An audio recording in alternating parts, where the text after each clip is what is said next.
I think we are all here. Good afternoon. I don't know if you saw me previously, but last time I gave a presentation on the VIPA I study, two presentations, and the only condition I could come here again was if there was another VIPA study. So luckily for me, I have another VIPA study. As you can see, my name is Pieter Poppe. I was the project manager of the VIPA study, and what we did during that study was to figure out what kind of application of smoke control systems could be used in residential care buildings. It was a study was performed by Warrington Fire Ghent, and we did it in assignment of the Flemish government, and we did it also in partnership with the industry.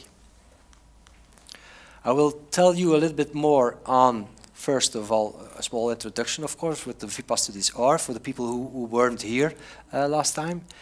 I will tell you about smoke control, the residential smoke control system, because this is a new kind of smoke control system, the large-scale fire tests, and, of course, at the end, the conclusions.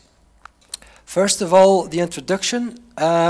You will remember this figure from Andrea's presentation, where you have, it doesn't work that well, where you have a configuration where you have a lot of rooms coming out to a common area.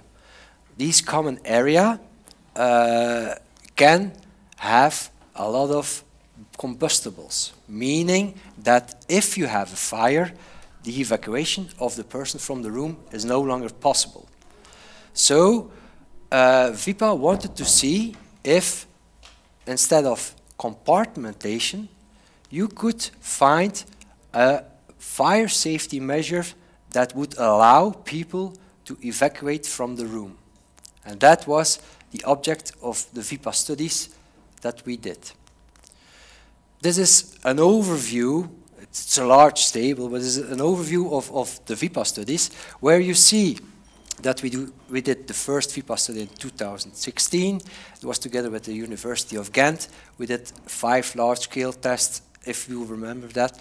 And the result of that was an assessment framework, meaning that we had a table where you can apply different kind of fire safety measures in function of evacuation strategy.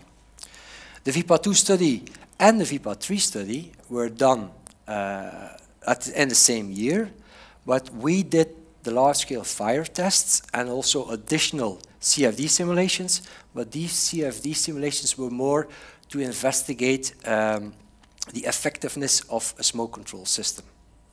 The CFDs that Andrea showed this morning were used in the VIPA III study, where they want to see influences, for instance, on the ventilation ducts, on the different kind of fire safety measures. So when we are talking about smoke control and smoke control systems, it's very difficult in advance to specify the safety level, because you need to have criteria where you can see if you comply with these criteria, if a system is efficient or not. So exposure to smoke, you can say what's the problem?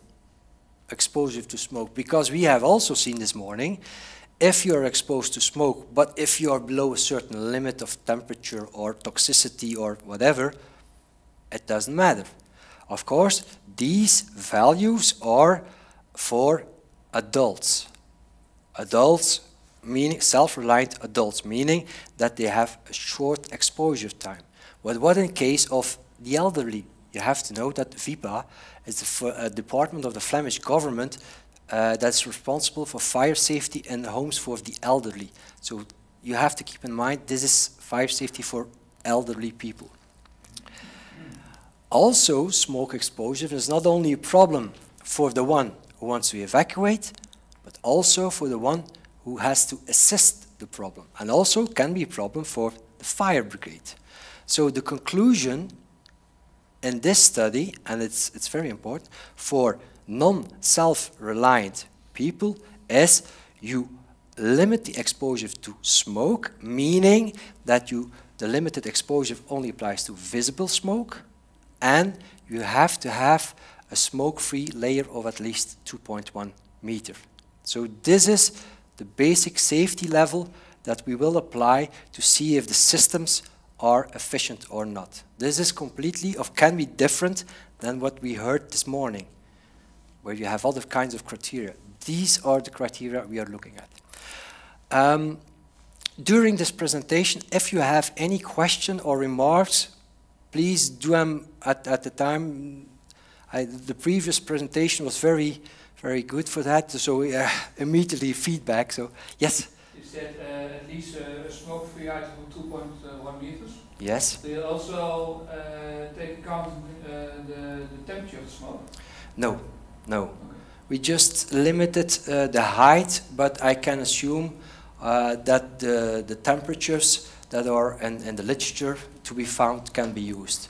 But the reason why we use this is because we wanted to see the smoke layer, the height. The temperature is depending on more things, but yes, you are correct. Temperature, we didn't define that. Yeah. Would you define this as being heavily conservative? Yes. Yeah. But the reason that it deals with non-self-reliant elderly. Yeah. That's also the reason why I said, what's the problem when you evacuate through smoke if you have a visibility or a toxicity that's not so low? But this is the case, and also what is very important is that evacuation time is very long. If we look at smoke propagation, I think this is basically the most important thing of the whole presentation, because it forms the basic of what drives smoke propagation. That we know that smoke propagation is caused by pressure difference. That is what we have, everybody knows, from high pressure to low pressure, and that pressure difference can be influenced by the geometry of the building, temperature, ventilation. All these things can cause different pressure differences. But not only then the second one, smoke propagation, it seems logical from one room to another room. It's only possible if they are connected to each other. It makes sense if you have two rooms separated by a door, then the door is the connection. But remember the presentation Andrea gave, if you have a room at 30 meters from another room, but it's connected with ventilation duct, then it's also connected. So you can have smoke propagation from one to another via a longer way. And the last one is defining a little bit what sits there, what happens in the fire room, better stays in the fire room. That is, it's better when you design a system that tries to keep the smoke inside the room, rather than designing a system that blocks the room, the smoke around the room. If you see there, if you have, for instance, a common area, you have 10 rooms, it's better if you try to keep the smoke in the common room than to put overpressure in every room. That's what I want to say. If it's there, try to keep it there. A pressure wave is also something that can cause smoke propagation. What is a pressure wave? For instance, if you have this room and it's full of smoke and the door is open, it is a very airtight room. If you close the door, you will have a pressure wave and it will push the smoke through other openings that can be here. I said it's in an airtight room. That's very important. But of course, overpressure and the smoke propagation, that is mainly caused as a result of a fire. And if you see the figure there, you have the fire room. The fire is in the room, will create an overpressure, and the overpressure will push the smoke through openings to adjacent room. Of course, the overpressure, like Andrea was saying, overpressure is very important.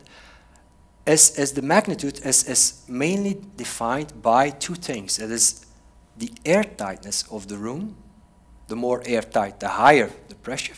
But also the intensity of the fire. Intensity meaning if you have slow or a rapid development of the fire, that has an influence on the magnitude.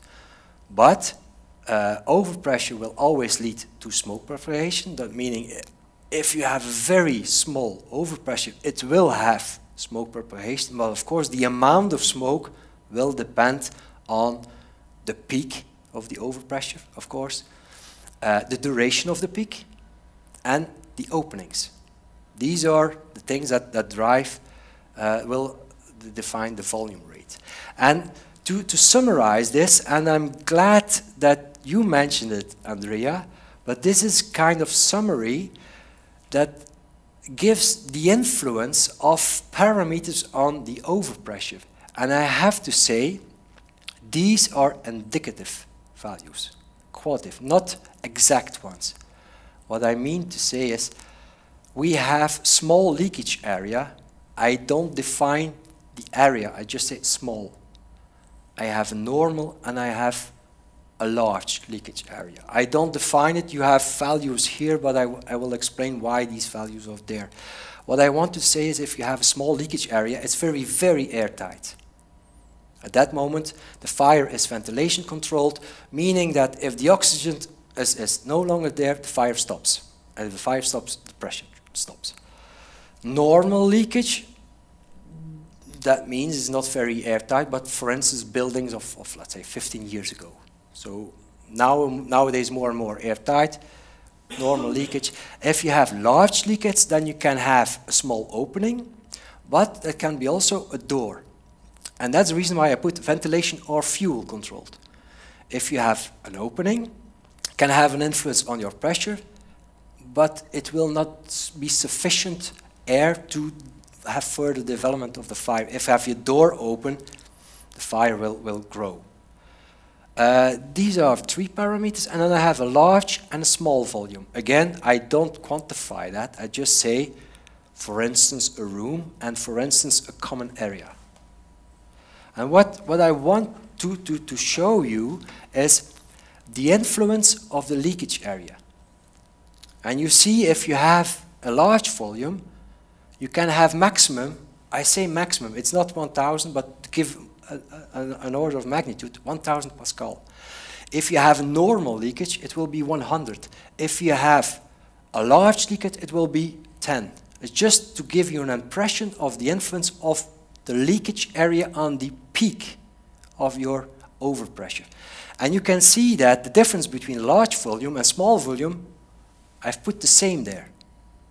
Because if the peak will be driven not by oxygen, but will be driven by the leakage area. On the other hand, before you have any comments, the influence of the volume is more on the duration. I've put here not duration of the peak, but I've put above 10 Pascal. Why above 10 Pascal? Assume that we have a lot, beginning of smoke propagation at 10 Pascal. Then we see that for a large volume, you will have longer duration of that overpressure in comparison with the small volume. And that's very simple to explain. That's because of oxygen. If you have a small volume, the oxygen will very much, pretty much easily consumed, and then the peak will not be that long. If you have a larger volume, then it can be bigger and longer. Again, this is not exact, but it's just to give you an idea to see what is really important, what is dangerous. If you see this, for me, if you have a large volume with a small leakage area, I would try to do something about it. If you have a room, it's less. So, not saying if you have 1000 Pascal, it can have an influence on the openings. Meaning that if you have a small room and there has been tests where you have an overpressure and then you have a collapse of something, that's something different. What I wanted to show with this table is this is basically what can be a problem.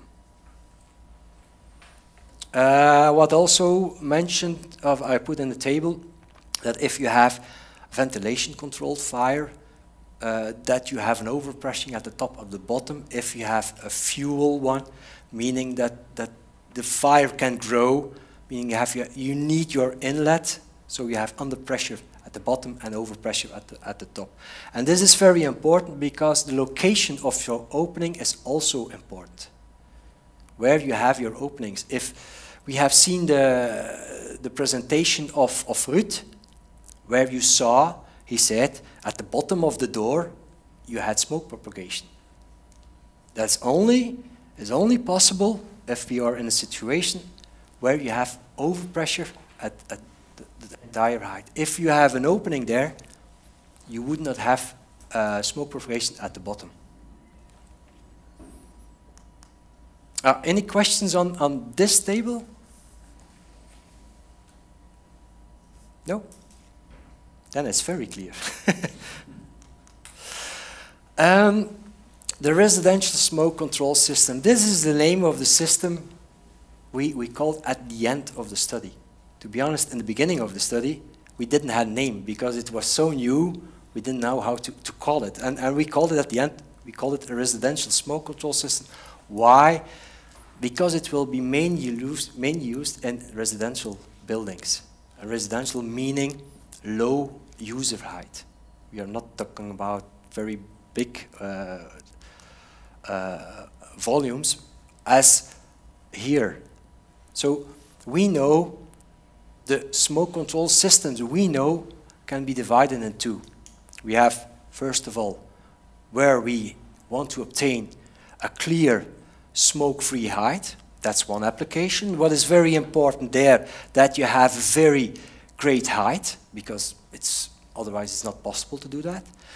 And the other application of smoke control system is that you push the smoke away, so you're creating a velocity. And these two kinds of systems have the same objective, but they use different techniques. Here you have velocities, there you want to create a smoke-free height. Here, of course, this is also common for a compartment with limited height. To give you an idea, and that will give you also an idea of the extraction exhaust flow rates that we used during the test. If we have that for atrium of an industrial building, that's 150,000 cube per meter. For a garage, it's 300,000. So these are the orders of magnitude of the exhaust flow rate.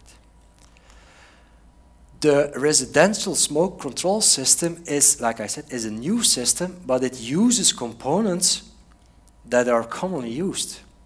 You see there the openings of the extraction duct. Here is the duct. We have a ventilator. These are components of a smoke and heat control system. A fire screen, something we also use. Residential sprinkler system is known, and smoke control door. So the components of the residential smoke control system are known, but we will apply it for different purpose. Peter, yes? that's all complete package you all have to use? Or you can No. These are, you can choose, and pretty much coming here. So these are the components, but you will not use all of them. Okay. You can use some of them, and I will explain it here. Yeah. First thing we saw in the VIPA II, we used, you have seen the presentation this morning, a natural, mechanical supply and a mechanical ventilation, extraction, sorry. And that gives problems for pressure buildup. It was very, very difficult to control that, and especially in case with fire. So we decided for this kind, we will use natural ventilation, meaning just openings. And of course, mechanical extraction, because you then can control your pressure buildup. And I've here 3 applications, and they depend on, of course, the configuration of the building and the evacuation strategy. Meaning that you can use it to create a smoke-free evacuation route in the fire room, that you will, of course, apply for immediate evacuation. Or you can use it to prevent spread of smoke or also gases to another compartment. There you will use it as a defend in place. Or, and I put there occupant room, you can use it to making the fire room smoke free. And I've put there defend in place fire brigade Why is that? If you have the fan in place, means that people need to stay in their room. They will have to wait until the evacuation room is smoke-free. And who will make the room smoke-free? Can be the fire brigade, can be of course the system also, but this is a system that can be useful for the fire brigade. As I mentioned here, you have the residential smoke control in buildings with limited height. So that's the reason why we called it residential smoke control application. And the unit is about 2.5, 3 meter. Yeah. Okay. So the first application is when we are going to create a smoke-free evacuation route. This is the situation in the beginning. So the person is here, he wants to escape, but the common area is full of smoke, so that's not possible. We will apply a smoke screen up to a height of maximum 1 meter above the ground, where we will have inlet in the evacuation route and outlet in the common area, the fire room. As you know, you need two opening, inlet and outlet to have a proper function of a system like that. And this system can, for instance, be used if inlet openings are available in the evacuation route. You will see later on what is another application also. Meaning that if you do that, then the people of the person can go through a smoke-free evacuation route, and this evacuation route is made in the fire room. The design parameters for this is a picture also for the test, is that you put your screen up to maximum 1 meter above the ground. Why maximum 1 meter? If you go higher, it's very difficult to control the velocity underneath the screen.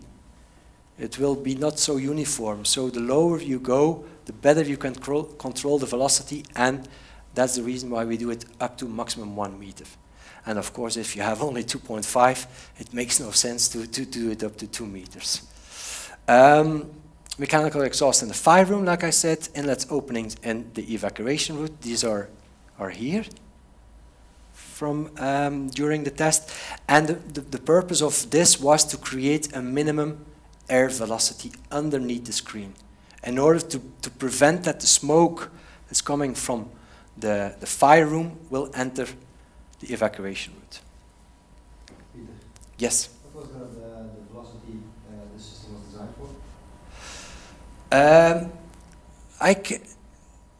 Again, in the beginning of this test, I will discuss it later, the purpose was to create a smoke-free height based on we have the heat release rate, so you could more or less define the extraction volume.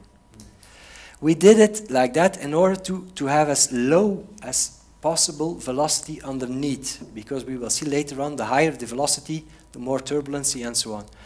But then when we're doing the design of it, we're thinking, oh no, we have now a couch. Suppose the couch is twice as big. If you follow the rules of smoke and heat extraction, you will have to have your extractions opening clearly, uniformly separated in the ceiling. So you need a lot of openings in order to prevent plug holing. And at a certain moment we said, no, it's better that we have velocity underneath than to create a smoke-free height in there. And I think it was something about 1.25 meters per second. Again, for a certain heat release rate.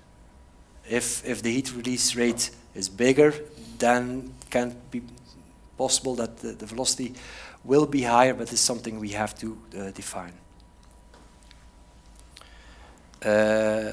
What we also saw during the test was if you have the inlet openings in the evacuation route, that you see it here, there was a little bit of smoke already inside the evacuation route. And it's easy to explain because you have smoke building up but then the ceiling, and it doesn't stop there because at that moment the screen is not activated, so it passes through. And if you have detection, then your smoke screen goes down. And this is what happens here. But if that goes down, your smoke extraction system begins and have your airflow like that. So all the possible smoke that's there is gone. So this is a very good solution if you want to have no smoke there and you can put your inlet openings there. Of course, again, now you see a little bit the glow of the fire there, but you can then argue what is if the fire is here. Because then... Is it fire resistant? Or fire resistance. Fire resistant. Yeah. It's EW classification. EW and also smoke control. And that's important for the next test. But then, like again, I said it in the previous presentation, the purpose of all these tests, the purpose of all these things is just to see what is possible. Not to have at this moment a solution, but what is possible, what you can do. And this is very important. This is not a solution. It's a possible solution, but not for everything. And again, this is done with these amount of openings, these fire load, these extraction volume. So it needs to be further worked out where it's possible or not. It's possible this can be applied in some cases, but not in all. The second one is also creating a smoke-free evacuation route, but in this case, the fire screen goes completely down. So at the end, it's the same. The only difference is your screen is or it's completely down or it's a certain height. Sometimes this cannot be possible because in this time you need inlet in your fire room. So these are things we have tested, we have looked at, and they worked, but it's the principles that count. Here also, so it goes completely down. You see there in the fire room a lot of smoke, but no smoke in the evacuation route or even in the fire, or in the rooms. The reason why I said this, and I put it between brackets, is you can also obtain an under pressure in the room. This was not the main purpose of this test. The main purpose was this. This was good that it did also, but it depends again on how big is your fire. If your fire is too big, you can have no smoke here, but possible smoke here. Not saying it will, but it can be. This is an EW fire screen, but also with a smoke. Is S200? Yeah. So this had that classification. It's very important. It's not the smoke screens you see where you have smoke compartments divided. It's not that kind of smoke screen. A second application was where you want to prevent spread of smoke. You clearly identify the situation. You have a fire room, overpressure. If you have openings, yeah, it is a problem for the person here. In this case, we saw defend in place. For the previous one, it was immediate evacuation. This is defend in place. So if the person is there, you don't want smoke. We will apply the system that creates initially an underpressure, and in combination with the overpressure, we want at the end underpressure. Again, of course, this will all be influenced by the openings, extraction volume rate, and how big is the fire.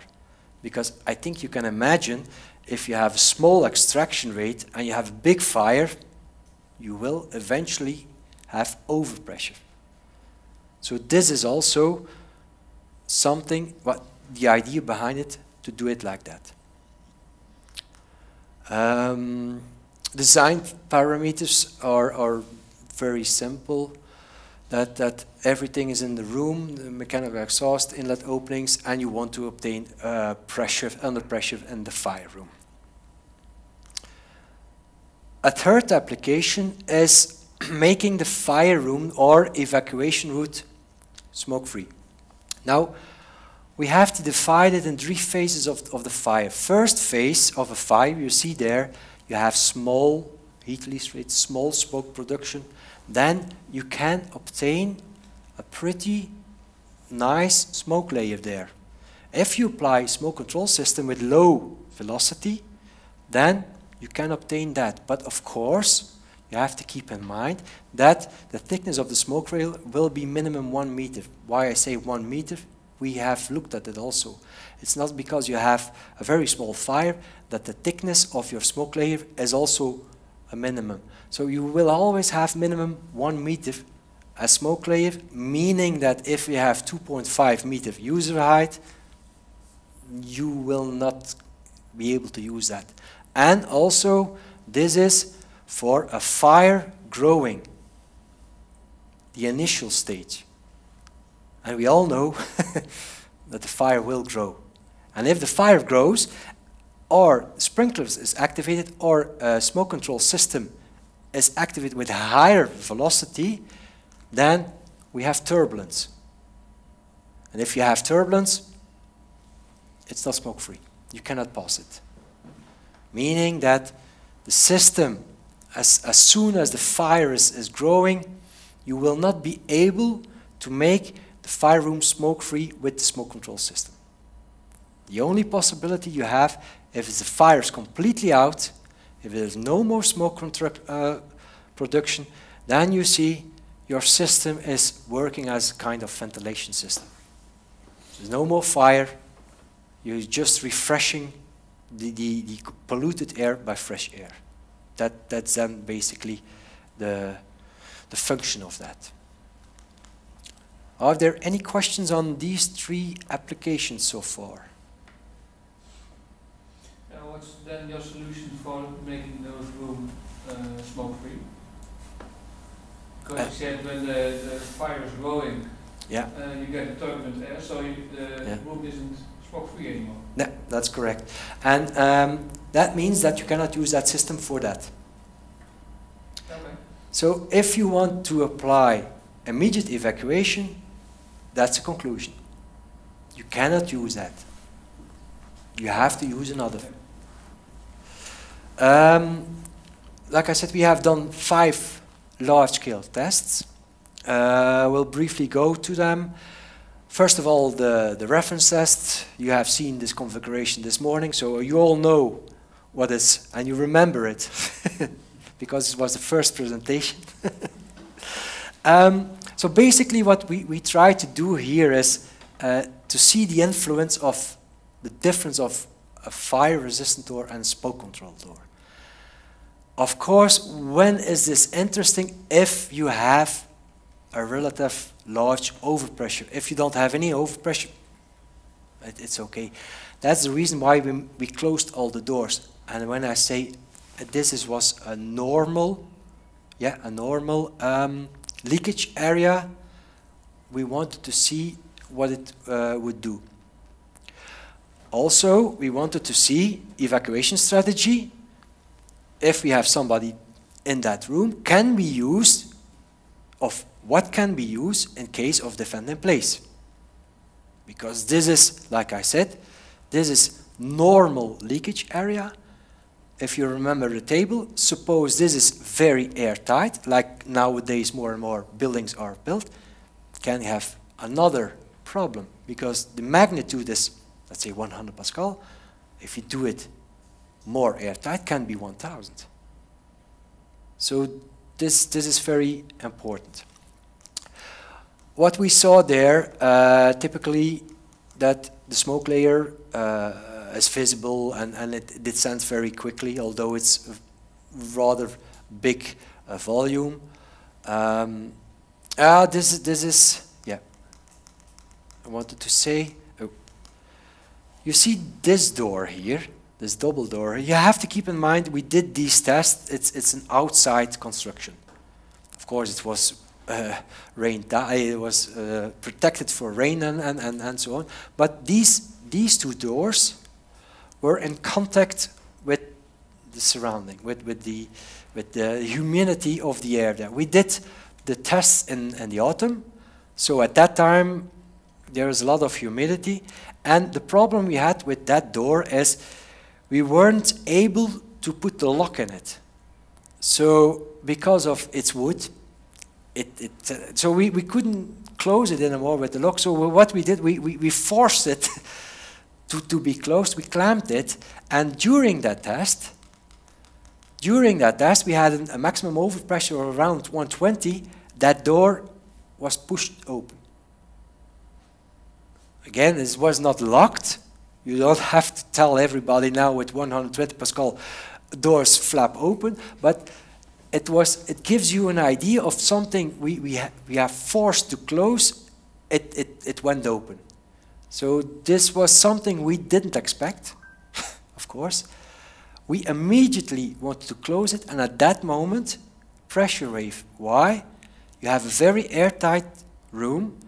We closed it again, and at that moment, we can see a little smoke push in the room with the the smoke control door, a little bit.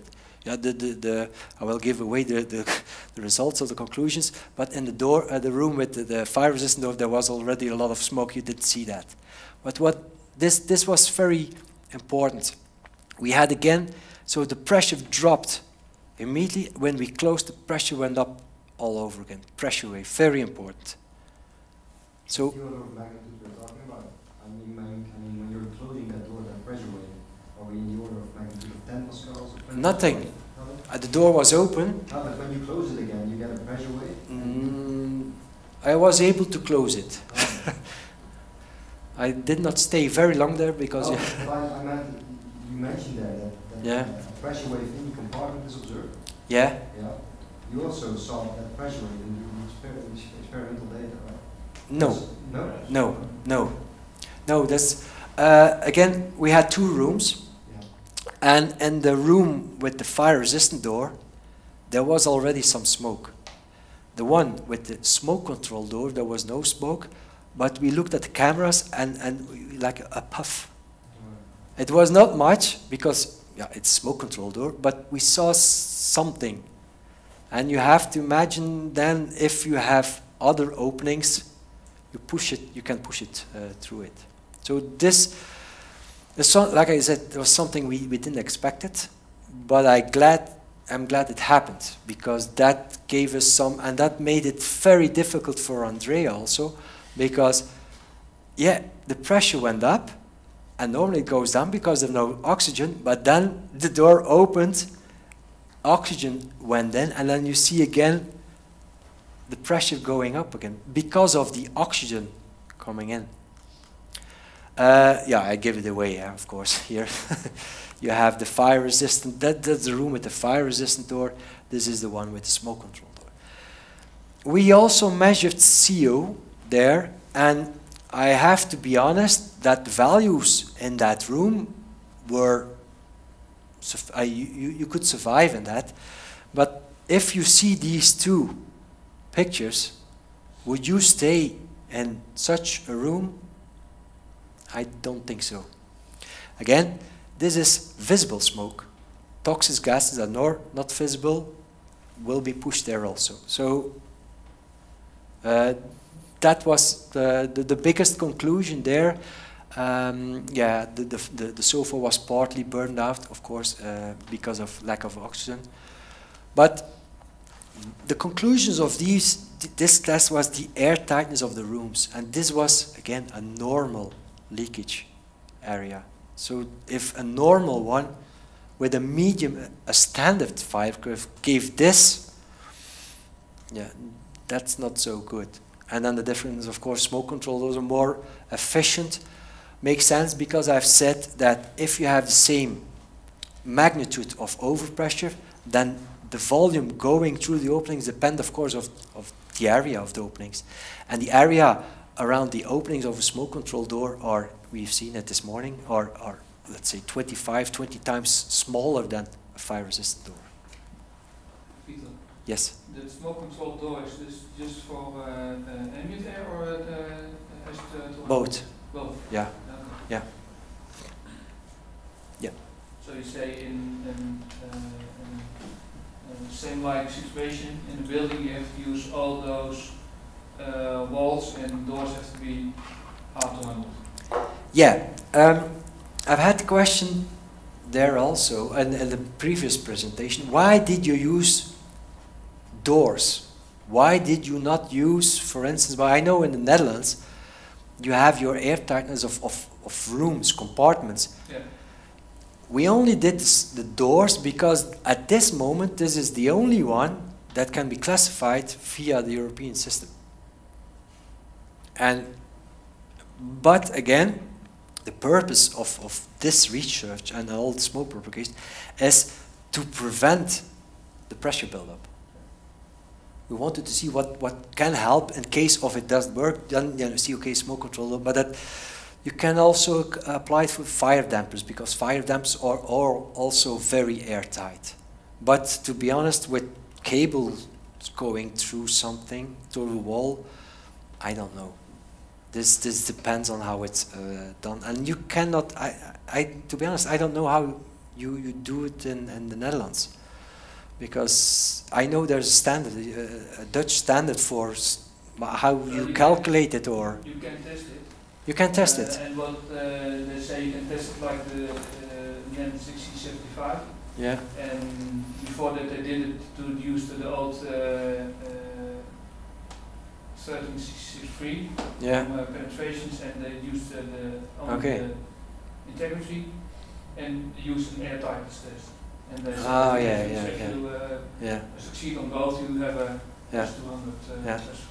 Okay. What we do, Peter, is that they say that you can have a maximum volume flow over your construction. Okay. Certain overpressures in your room. And so you can check if your room complies with that by doing a door fan test. Okay. Yeah. But those values are actually quite high. You know, when we compare them to the exterior, to your facade, they're extremely high. Right? Okay. It's okay. almost laughable. Oh, we will try. We are trying to avoid that, and we create an under pressure, and everything's solved. Yeah, and under pressure wave, of course, very important. Then we have the second test we did, and there I want to say something about, first of all, the extraction flow rate. You see here it's only 25,000. If you remember, it was 150 for smoke-free height. So this is a fraction of what is used for common areas. But what is also very important, you will see it in the pictures later on, is the inlet. The area of the inlet opening is very high. Like I said, the purpose of this test was to create a very low velocity at the inlet in order to create a smoke-free layer height. And that could be seen if we look at these pictures. So these pictures are 4, 6, 8, 10 minutes during the test. And to be honest, for me, this is not, of course, the smoke-free height, as you know, but this gives you an idea of you can see through it. You see that because of the low velocity at the inlet, you're able to create more or less smoke-free height. But it doesn't matter because we are, of course, we are only looking at the evacuation route. But this will explain the next figures and the tests. Again, we have seen that if you have smoke there, it goes away. So this was the purpose of that test, and it succeeded, and we have no smoke in either room. And the sofa, of course, was completely burned out. We had a lot of oxygen continue, so you was necessity to have the screen and the exhaust in the opposite directions of the room, or can you have it in? You need, in this case, you need to create an airflow, and the airflow is from one side of the screen to the other side, where your extraction is in the fire room, and the inlet is at the evacuation room. So you need to have that position, yes.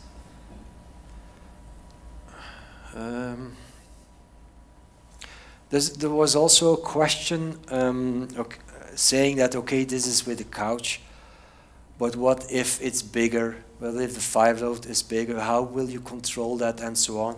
So to be honest, these things, let's say, I will say it here, the field of application needs to be elaborated. We are busy with, we have done some values, we have some boundaries of the application of the system, but to be honest, this is theoretical, and if you want to apply it in practice, you need practical guidance on when you can use it. And if, for instance, if you have very large amount of combustibles, is it then not better than to use a sprinkler system to control the fire rather than having a system that is with very high extraction rate? So we are busy with that. So you can use a system like that up to a certain amount, but what if it's bigger fire, then there are possibilities. I've gone through that very quickly because it's more or less the same as I already told. You can use it to have a smoke-free evacuation route, but in this case it helps also to keep your smoke out of the rooms. And then it stopped. Yeah, okay. The reason why I said previously for the previous test is take a look at the openings. Here we have the one with the screen completely down, and we have, you see, lesser area of openings. We have also not only lesser openings, but also a lesser extraction rate. And that makes sense because if you have your openings are smaller, then you don't need that much extraction in order to have a certain underpressure, because it's easier reached when you have smaller openings. However, if you have smaller openings, like I said, the velocity coming into the room makes that your visibility is completely gone. Of course, it doesn't matter, because what happens in the fire room stays in the fire room. It doesn't matter what it's done, because we are only looking at this one. What happens there, it doesn't matter. But it gives you an idea of the importance of velocity at the inlet in order to create a clear separation between smoke and ambient temperature. We had no smoke, of course, in the room, and again, the sofa was completely burned out, and here it's basically the same conclusions as for the previous test. Peter, yes? I wanted to add, if you go to the previous slide, it's very important is at what height you locate the opening. Because the opening like that were very close to the ceiling, is that's the free, yes? Yes. The fresh air would directly mix into the smoke layer. They are pretty high. Yes. Openings. Yes. So that's the fresh air would mix into I will smoke. show you another one. Okay. Where it was at the bottom. But does that matter? Does that matter in this situation? No. Well, you're right. If it's higher, then it will have more influence. But if the velocity is low enough, yeah. But Doesn't matter. this is the fourth one, and the fourth one you see here, it's at the bottom. And in this case, what we wanted to do here is we want to try if we can have an adjustable smoke control system. What does that mean? That we measure pressure difference in the room and we let the extraction control it. Meaning that we said it must have 25 Pascal under pressure. We start the test. It measures. Oh, I don't get there. We extract, we increase the velocity and we get to that under pressure. Of course, if you have a fire, the under pressure will get not so big. At that moment, measures it, so the velocity of the extraction increases, and it adapts itself in order to try to have the same pressure difference to be constant. And here we had small openings. And we saw this, again, because of the velocity is being very, very high. You don't, there's also a very important thing is, if you have small openings, it's true, you don't need a high extraction volume rate in order to have a slow, an under pressure. But you have to keep in mind that if you have small openings, you're getting your room more and more airtight, and that's not good for the fire because your overpressure induced by the fire will increase. If your overpressure increases, it has an influence also on your extraction system. Your ventilator will not work that good if you have a lot of resistance at the inlet. So if you make it more open, then it will be beneficial to prevent pressure buildup by the fire, but also to your functionality of your extraction system. This is after these tests that we have seen that.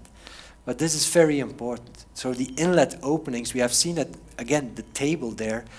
If you look at the table, what would be a very good solution? You have an opening. An opening will make sure that your overpressure induced by the fire will be limited, but in this case also will help your efficiency of your ventilation system. And then, to keep in mind what Andrea said, you have to make sure that the influence of wind or any other things are done. This test, like I said, was only to see if it worked, so the conclusions are basically the same. But we wanted to test it to see if that works. And I have to be honest, what we saw also, because of the small openings and because of all these things with the pressure buildup, we saw that the system was not be able to follow the pressure difference that good because of all the interaction. And this is also very, and that was one of the reasons why we put in the design parameters that your inlet openings must be higher than your outlet openings, exhaust openings. Then you have, the velocity will be different. And also maximum velocity, of course. The last test we did was with sprinklers. So why did we do that test? We did the test in VIPA I with the two systems, and at that moment that gave the best results because the sprinkler system was be able to put out the fire and the smoke extraction system get rid of the smoke. So we said, okay, we will do that again. But in this case, we wanted to be sure, very important, in this case, in this scenario, we want to activate the smoke extraction system first. This is, I have discussions there, so we want to extract it first. Why? Because in this case, if you have smoke, suppose you have smoke but not that much heat, the system can already get rid of the smoke. If the fire keeps on growing, then you have your sprinkler system. And that's try to keep your fire under control. But we don't want to influence the effectiveness of the sprinklers by smoke extraction, because if you have their very high velocities and you get rid of all the heat, then it's possible that the sprinklers won't work after the first 10 minutes where it should work. Keep in mind, this is 2.5 meter high, so residential sprinklers, meaning that they respond very quickly and very well. And we wanted to do, and that's the reason why you see here, there's a very low extraction rate, and we did it intentionally not to mess with the sprinklers.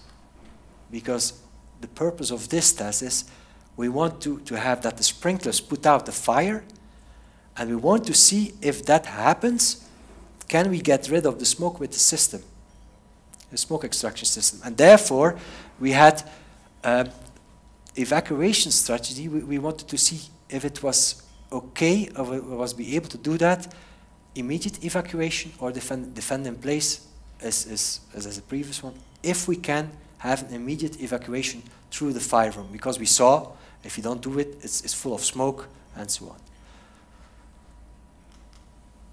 What did we see? Like I said in the beginning, if you have a fire, a small beginning fire, you have a low extraction volume rate with low velocities, we were able to have a more or less smoke-free height. It's not a 2.1 where we can run up, but you see there the smoke-free height. We also saw that if sprinklers are activated, your visibility decreases. In this case, you have to be honest, the behavior of the couch, although it was the same in the VIPA 1, in the VIPA 1 we did that, the sprinkler activated and it was completely out. In this case, it didn't. So, the sprinkler system kept the fire under control, but because it's a couch, it were melting, burning droplets were underneath the couch. So, the sprinkler system was not able to reach that, and you saw, and I think it's around 10, 11 minutes after, you had a flickering again of the fire. And at that moment, you see it. So this was before that, that was after that. So it increases again, but your extraction volume rate is very low. And of course, we will not be able to get rid of the smoke. So in the beginning, it was okay, because we have a small fire and a low extraction volume rate. But if you have that amount of smoke, with that extraction, it was not possible. Suppose you have a system like that, and you are able to control it, meaning that, for instance, when a fire starts, you put on your smoke extraction system, and at the moment that your sprinkler system has activated, at that moment you increase, for instance, your extraction volume. Then you could get rid of this smoke. But again, this is something to discuss between sprinkler industry and smoke and heat extraction industry. No smoke observed in either room, only water. Only water. Where the smoke control though was better. So far was partly burned out. And the conclusions here are, of course, the sprinkler system was able, of course, to control the fire, and then your defend in place was possible, but it was not possible to have an immediate evacuation through the fire room with these two together.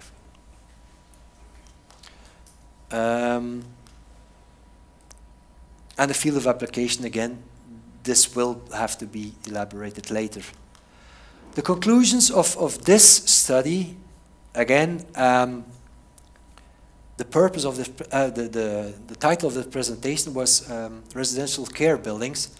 In the beginning, I was talking a little bit about it, and then not at all.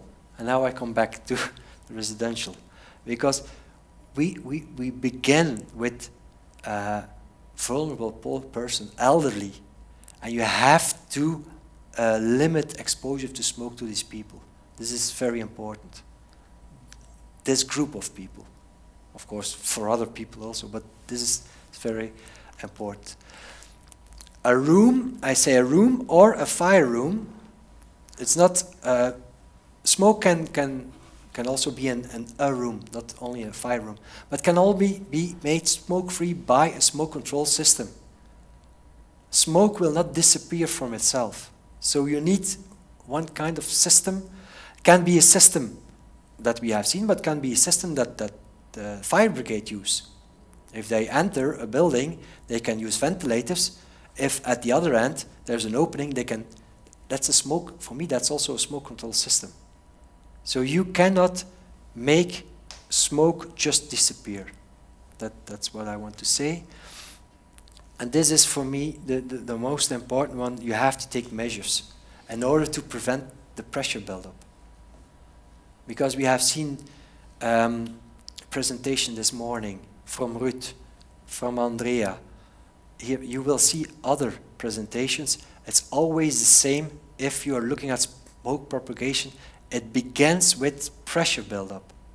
If you can limit that, if you can prevent that, then you are already a lot of things done. Because otherwise it's very, very difficult. Try to do that first in order to do other things. That's something I want to have. And then smoke control, and it's also very important, it's you need a combination. We saw in VIPA I, if you only use a door, it's not sufficient. If you only use sprinkler, it's not sufficient. Only use smoke control system, it's not sufficient.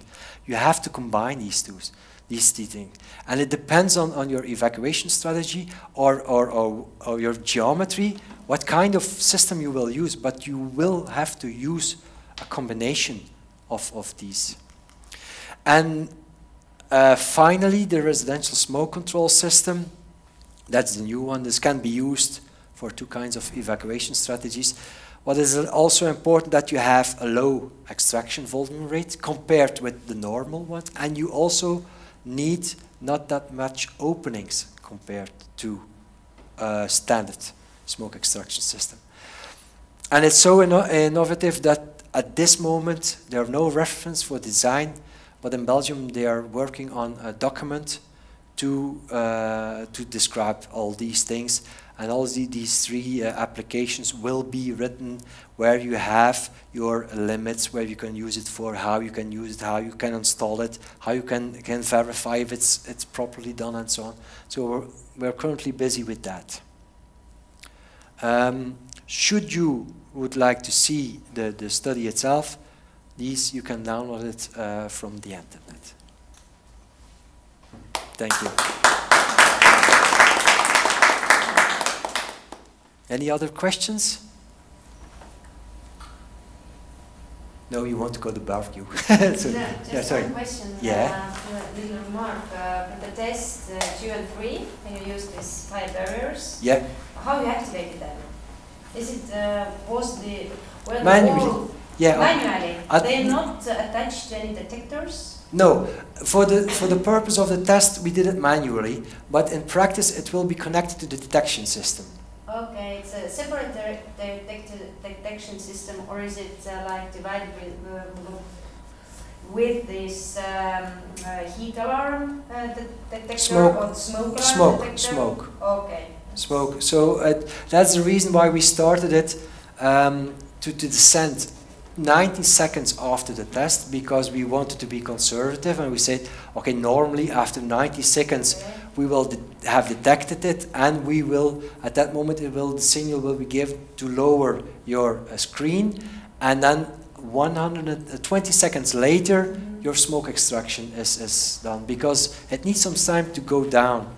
And if you immediately do both, yeah, then it can have an influence. They want to do the screen first, and then 20 seconds later, the extraction system. But it's all connected to the detection system. Okay. Yeah. But for the test. Okay. Yeah. In the UK, you also have smoke detection systems in common areas, residential buildings, I believe. I don't know. Yeah, in corridors. You have some sort of corridor. Yeah. Corridor extraction. Yes. It's not as innovative as this one. Okay, it's just, I believe they extract a little bit of, well, something like 3 or 4 cubes per second, so it's quite much. Yeah. And they blow in some air at the bottom. It's more smoke clearance than it is smoke control. No. Staircase? No, in corridors. Yeah. Because you also pressurized staircase, which is something similar. Yeah. Yeah. Yeah, but I was about to ask you then what kind of fire load they were considering if. I also know it doesn't work there, so a lot of problems with it. Yes. Yeah, related to that, Peter, I was wondering the test number 4, the solution that you have this sort of PID sort of smoke extraction system. Yeah. Is this something that is going forward, or is too complicated and to make it working? Because test 4. Test 4 when you have a pressure-dependent extraction.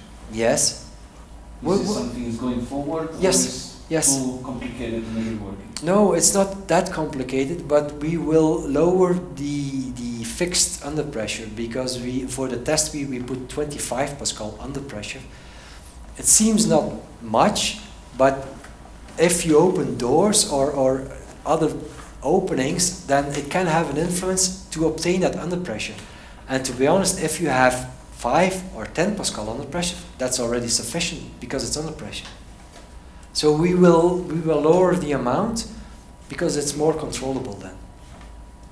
But I think there's a standard for pressure devices. So we can relate to that, but it will be linked to these extraction volume rates. That's true. Yeah. One last question then. Yeah. Did you take into account the cost effectiveness of the solutions? No. No, that was the purpose, but again, the beginning of the study was we wanted to do that, but during the test we saw it's so depending on so many parameters, and to give you a clue of VIPA III, meaning that in VIPA III we will address the assessment framework. This is a system that will be integrated as a possible solution for a kind of, this is one of the possible solutions. The purpose of this one was to see, okay, what do we have? What can we use? We have VIPA I where we have conclusions, and we know, for instance, if you have 2 doors, that's sufficient to break the pressure buildup. If you have a sprinkler and an opening and a smoke control separation, that's sufficient. If you want to have smoke control, you have this one, and then you combine all these things depending on what you will use. So if you use this, then you will not use something else. For instance, if you have an under pressure, why do you need smoke control doors? Because you have an under pressure. But then again, if the fire grows too high, is that system sufficient enough? No, it's possible that you need that. So, and that's a teaser for next year. So actually it's a design for an architect. Yeah. He can design open, yeah. create open spaces. We say, oh, we have a tool to... Well, you have to keep in mind, this is deviating from the legislation. This is very important. And then, in VIPA III, they are saying, okay, you can use a sprinkler system, for instance, in that area or that, then you don't have to do that or that. It's all, if you use that system, and it all depends on geometry, evacuation strategy, and to be honest, yeah, defend in place is theoretical. So I had a lot of discussions there on defend in place. I'm not saying how to do defend in place, but this is theoretical. Then how long is very new in the whole defend in place? Yes, yes, very new. Thank you. Yeah. Good. Thank you very much. And now you have deserved a barbecue. Thank you.